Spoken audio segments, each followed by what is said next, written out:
ഭാര്യയുടെ മരണത്തിൽ ഭർത്താവിനെതിരെ കേസ്. അച്ഛന്റെ അക്രമത്തെ തുടർന്നാണ് മരണമെന്ന മകളുടെ മൊഴിയിലാണ് പോലീസ് കേസെടുത്തത്. പരാതിയെ തുടർന്ന് അടക്കം ചെയ്ത മൃതദേഹം കല്ലറ തുറന്ന് പുറത്തെടുത്തു.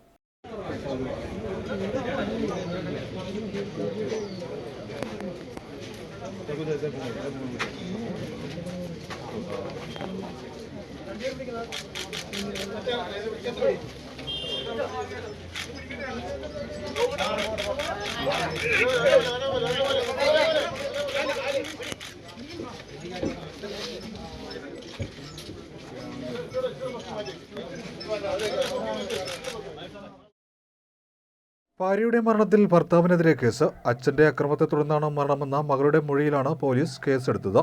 ചേർത്തല നഗരസഭ 29-ാം വാർഡ് പണ്ടകശാലപ്പറമ്പിൽ സജിയുടെ മരണത്തിലാണ് നടപടി. അച്ഛൻ സോണിക്കെതിരെ ചേർത്തല പോലീസ് കേസെടുത്തു. ഇയാൾ കസ്റ്റഡിയിൽ ആയതായാണ് വിവരം. തുടർന്ന് ഞായറാഴ്ച അടക്കം ചെയ്ത മൃതദേഹം കല്ലറ തുറന്ന് പുറത്തെടുത്തു. തലയ്ക്ക് പരിക്കേറ്റതിനെ തുടർന്ന് 1 മാസക്കാലം വണ്ടാനം മെഡിക്കൽ കോളേജ് ആശുപത്രിയിൽ വെന്റിലേറ്ററിലായിരുന്ന സജി ഫെബ്രുവരി 9 ഞായറാഴ്ചയാണ് മരിച്ചത്.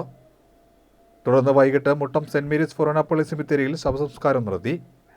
ജനുവരി 8-നാണ് സജി തലയ്ക്ക് പരിക്കേറ്റ നിലയിൽ ചേർത്തലയിലെ സ്വകാര്യ ആശുപത്രിയിൽ തുടർന്ന് മെഡിക്കൽ കോളേജിലും ചികിത്സ തേടിയത്.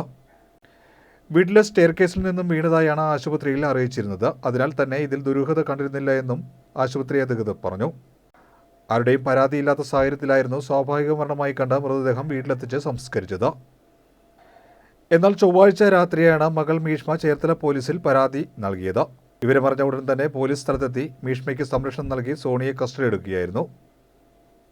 നിരന്തരം ആക്രമിക്കുന്ന സോണി ജനുവരി 8-ന് രാത്രി സജിയെ ആക്രമിച്ചെന്നും തല ഭിത്തിയിലിടിപ്പിച്ചാണ് പരിക്കേൽപ്പിച്ചതെന്നും മകളുടെ മൊഴിയിലുണ്ട്. ബുധനാഴ്ച രാവിലെ നിയമ നടപടികൾ പൂർത്തിയാക്കിയ ശേഷം വൈകിട്ട് 3:30-യോടെ കല്ലറ തുറന്ന മൃതദേഹം പുറത്തെടുത്തു. Sub collector Sameer Kishan, ASP Harish Jain, tahsildar KR Manoj എന്നിവരുടെ നേതൃത്വത്തിലാണ് സെമിത്തേരിയിൽ നിന്നും മൃതദേഹം പുറത്തെടുത്ത് ഇൻക്വസ്റ്റ് നടപടികൾ പൂർത്തിയാക്കിയത്.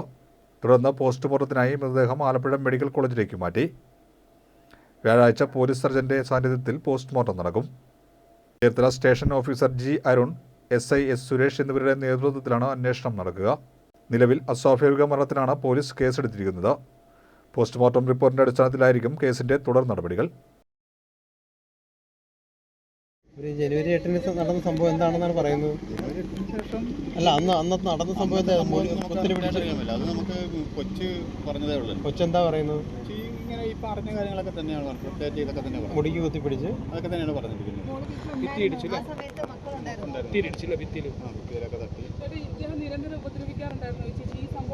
കാരണം എപ്പോഴും മദ്യപിച്ചിട്ട് വന്നിട്ടും ഒരുമാതിരി ഈ പ്രാന്തന്മാരെ പോലെയൊക്കെയാണ് കാണിച്ചിരുന്നതെന്ന് പറയും. കുട്ടിയെ ഇട്ട് ഓടിച്ചെന്നാണ് പറയുന്നത്. കൊച്ചു പറഞ്ഞു എന്നെ ഇട്ട് ഓടിച്ച് ഞാനന്നേരം പുറത്തോട്ടേക്കായിരുന്നു. പിടിച്ചു തള്ളിയപ്പോഴാണ് ഭിത്തിയിലേക്ക് തലയിടിച്ച് വീണത്. അത് കറക്റ്റായിട്ട് എനിക്കറിയാം. അല്ല, മോളുണ്ടായിരുന്നല്ലോ അവിടെ. എന്ത് പറയുന്നു?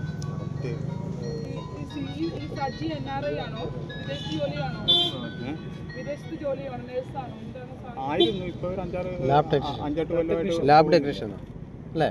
ലാബല്ലേ? ശരിക്കും നിങ്ങൾക്ക് സംശയം തോന്നുന്നത് എങ്ങനെയാണ്? ഇവരെന്താ തിരിച്ചു പോകുന്നതാണോ അതോ വല്ല പ്രശ്നം ഉണ്ടായിട്ട് പോകുന്നതാണോ? തിരിച്ചു പോകുന്നത്. ഇവിടെ എന്തോ പിള്ളേരുള്ളത് കൊണ്ട് പോരാൻ പറഞ്ഞിട്ട്